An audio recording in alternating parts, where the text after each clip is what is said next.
Two people start with the same paycheck, same job, same city, same age, the same number printed on the offer letter. 20 years later, one of them owns the building. The other one rents an apartment inside it. Put their salaries side by side and the gap makes no sense. They earned almost the same money for almost the same years. So the salary was never what separated them. What separated them was everything the salary hid. One of them had family money standing behind the paycheck. The other had only the paycheck. But the money was only the start. A way of thinking sat on top of that money.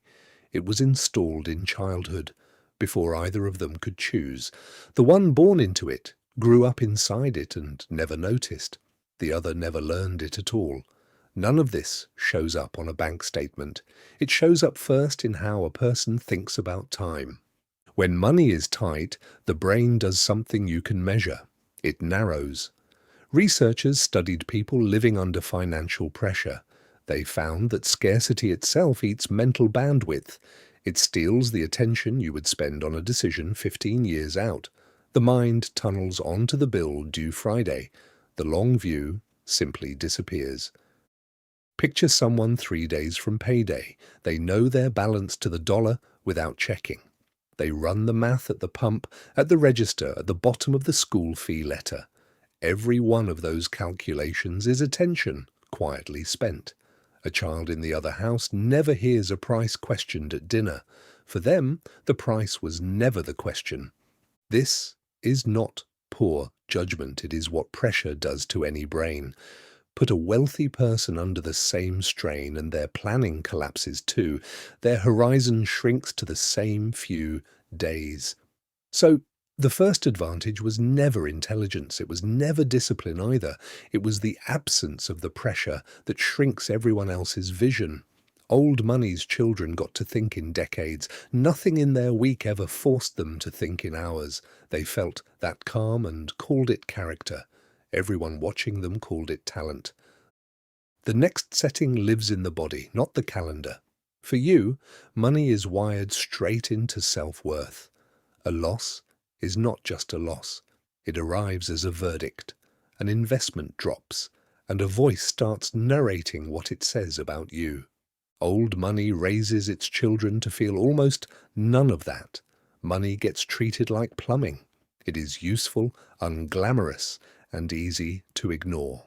A loss is just a number that moved the wrong way. It says nothing about the person who owns it. That flatness is a weapon. The person who feels every dollar as a judgment panics. They sell at the bottom of a crash.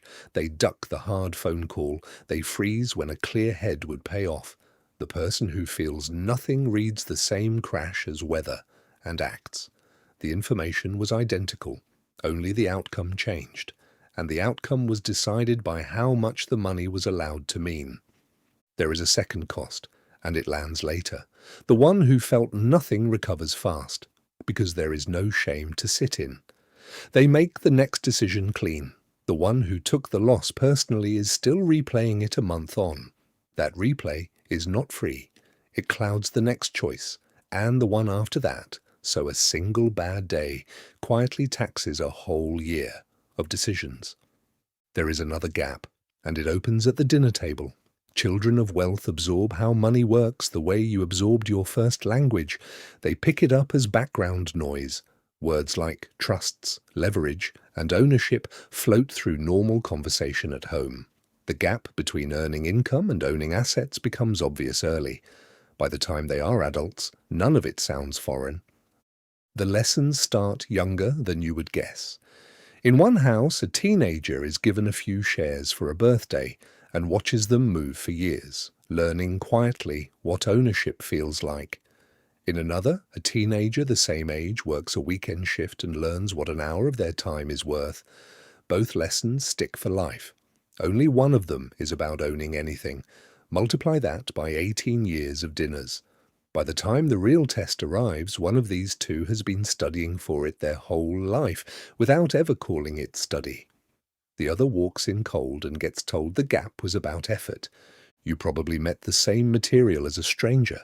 You learned it late on your own, usually after a mistake. The mistake charged tuition for the lesson. Picture two people meeting the same opportunity at 30. One recognizes it on sight. The shape of it has been familiar since childhood. The other has to work out that the opportunity even exists. Then they learn the language it is written in. Then they find the nerve to act. By then, the window has usually closed. Neither one is smarter. One was just fluent before they could drive. This next barrier is one you walk straight past without noticing. From the inside, it feels like nothing at all. It is a sense of permission. Picture the lobby of a private bank, or the office of a lawyer who handles old estates, or any room where a few people quietly decide things that matter. Someone raised in old money walks in and assumes they belong. The assumption sits so deep, it never becomes a thought. Watch it play out at a front desk. One person asks where to wait, the other asks for the manager by name. Same building, same suit, two completely different postures, and the building answers each one exactly as expected. Someone raised outside it stops at the door. They self-eliminate. Before a word is spoken, they decide the place is not built for people like them. So they never walk in. Nobody rejected them. They rejected themselves for free, on the institution's behalf. Whole categories of help stay sealed off. The door was never locked. It just never occurred to them to reach for the handle. There is a quieter version of that advantage, and it works before anyone meets you. It is a name. Old money tends to carry one that walks into the room first. A bank hears it and relaxes. A school hears it and leans in. A seller of the rare and the limited hears it and picks up the phone. None of that asks the person to prove a thing. The name already vouched for them. Think about what that quietly saves. It skips the slow stretch of being doubted before being believed. It skips the years everyone else spends just proving they are safe to deal with. The known name starts the relationship at the point where the real work can finally begin. You arrive as an unknown every single time. The same request, the same plan, the same numbers land differently coming from a stranger. You have to earn trust from zero in every room, and earning it costs time, and time is usually the one thing the deal will not give you. A reputation is capital. The catch is that some people inherit theirs fully formed, and everyone else builds it from scratch, one cautious introduction at a time. Trust compounds like money. It passes down like money, and like money, most people start with almost none of it. Now flip a rule you were probably taught to respect. It sounds like plain wisdom. Don't lose money. Be careful. Play it safe. That rule is a luxury disguised as caution. Old money can place bets that sometimes fail. A single failure does not end them. Everything underneath cushions the fall. So they make many small, lopsided bets. The loss is capped. The upside is wide open. Every so often, one of those bets changes everything. Picture someone putting a little into 10 small ventures. 9 of them quietly go nowhere. The 10th returns 40 times the stake and covers every loss with room to spare. That math only works if losing the 9 never threatens the rent. The cushion is the thing that makes the gamble survivable. Take it away, and the exact same 10 bets would be reckless. The person who cannot afford to lose does none of that. They avoid every bet. For them, any loss is a real wound that takes years to close. Refusing all risk feels responsible. It even feels like safety, right up until 2 decades pass. By then, the careful one has protected themselves onto the same square they started on.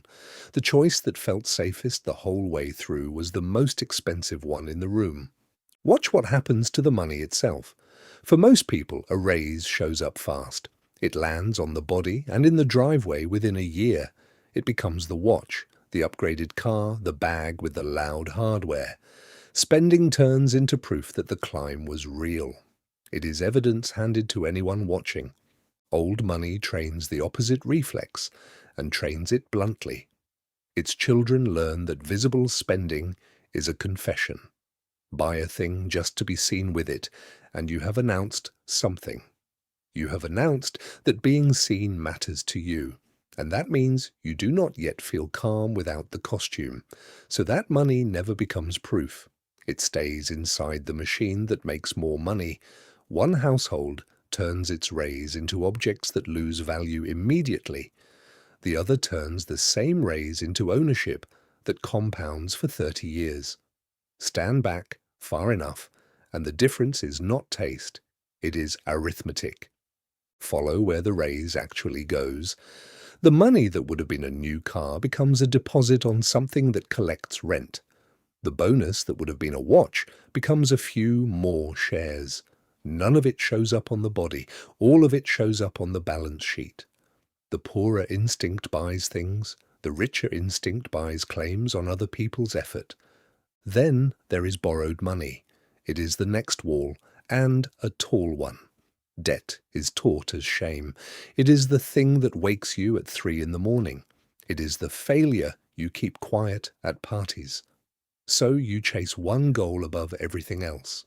Owe nothing. And owing nothing feels like a clean conscience. But a clean conscience is not the same as a strong position. The person frightened of all debt also turns down the cheap loan that would have bought the rising asset. They keep their sleep and forfeit the gain. The fear does its job perfectly. It just happens to be doing the wrong job. The wealthy learn something colder and more useful. Debt is a lever. They borrow against assets they already own. They use that money to buy more assets. They never sell the first thing, so they never trigger the tax that selling would cause. The borrowed money is cheap. The assets keep climbing. The loan gets repaid by the growth it helped buy. One person sprints their whole life to owe nothing. They call it discipline. The other carefully owes as much as the assets can carry. They call that discipline too. Only one of them ever picked up the lever. Look at who is in the room when the money decisions get made. For the wealthy, they are rarely alone. There is a lawyer who structures the estate. There is an accountant who shapes the tax year before it happens, instead of cleaning up after it. There is an advisor on a quiet retainer whose whole job is to grow and guard the pile. These people do not react to the calendar. They get ahead of it. A whole profession sits behind the money, optimizing moves the owner never even has to understand. When a tax law shifts, they hear about it the same week from someone paid to care. When an opportunity has a deadline, someone is already watching the calendar. Mistakes get caught before they cost anything by people whose entire reason for being there is to catch them. Now, look at who sits behind yours. You do. You do it alone, usually late at night, usually guessing. You make every major financial decision with no training and no team, in the gaps between everything else you owe your day to. One set of choices was engineered by specialists who do this for a living. The other was improvised by a tired person trying their best. Stretch that across 40 years, and the gap between optimized and improvised becomes its own quiet fortune. The edge was never knowing more. It was never having to decide alone. Money buys one more thing, and it is the one people miss. It buys time itself.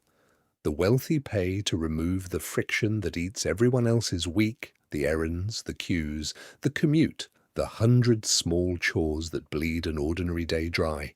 Hand those to other people and a few hours come back, every day, for years. Those reclaimed hours go into thinking, into relationships, into spotting the opportunity while it is still early. You spend the very same hours surviving the logistics of being alive.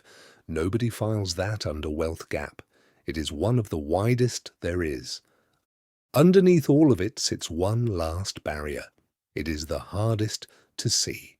It shapes every decision before a single thought forms. It is the quiet question of who you think you are playing for. You were raised to make it. You get one life, one shot. Build it from nothing and enjoy it before the clock runs out. That framing turns money into a sprint, and a sprint ends the moment the runner does. Old money does something stranger with its children. They are taught to see themselves as custodians, not owners. They are one link in a chain. The chain began long before them. It is meant to continue long after. The money is not theirs to spend. It is theirs to hand on, a little larger than they got it. That one shift rewrites every decision beneath it. A custodian plants trees whose shade they will never sit in. A sprinter eats the seed, because a sprinter is only racing a clock. The custodian is carrying a baton. You can see it in how far ahead they plan. A trust gets set up for a grandchild who has not been born yet. Money is positioned for a person who does not exist, for a life nobody has lived. Nobody arranges that by accident. They arrange it because they were taught early that the chain matters more than the moment. The sprinter cannot imagine running for someone who is not here. The custodian cannot imagine doing anything else. You were handed a stopwatch and told to run. They were handed a baton and told not to drop it. Those were never the same race. They were never meant to be. None of this is one single wall. Some of it is settings. How far ahead you can see. What a loss is allowed to mean. Whether the language of money sounds foreign or native. Whether you believe you belong in the room. What spending is for. How you think about risk and debt. Those live in your head, and you can change them. But some of these walls are not settings at all. They are built from money. One is the cushion that lets a bet fail without ending you. Another is the phone book of names you were never given, and the family name that vouches for you before you speak. Another is the team of specialists who manage a fortune you do not have. And then there are the assets you would need to already own before you could borrow against them. No mindset buys those. They were handed to some people and withheld from others, long before anyone earned a thing. Here is what the system quietly depends on. It teaches you to treat both kinds of wall as the same wall, so when you hit the one built from money you were never handed, you blame your own discipline. You read a missing inheritance as a personal failure. The barriers start to feel like personality. The gap starts to feel like your fault. Neither one is true. The wealth was never the only thing being guarded. The way of thinking about it was guarded too, and the head start underneath it. So learn to tell the walls apart. Name which ones are yours to climb, and which ones were built long before you arrived. That sorting is the whole task. Spend your strength on the walls that actually move, and stop hurling yourself at the ones made of someone else's inheritance. The first kind becomes a choice you finally get to make. The second kind stops being a verdict on you.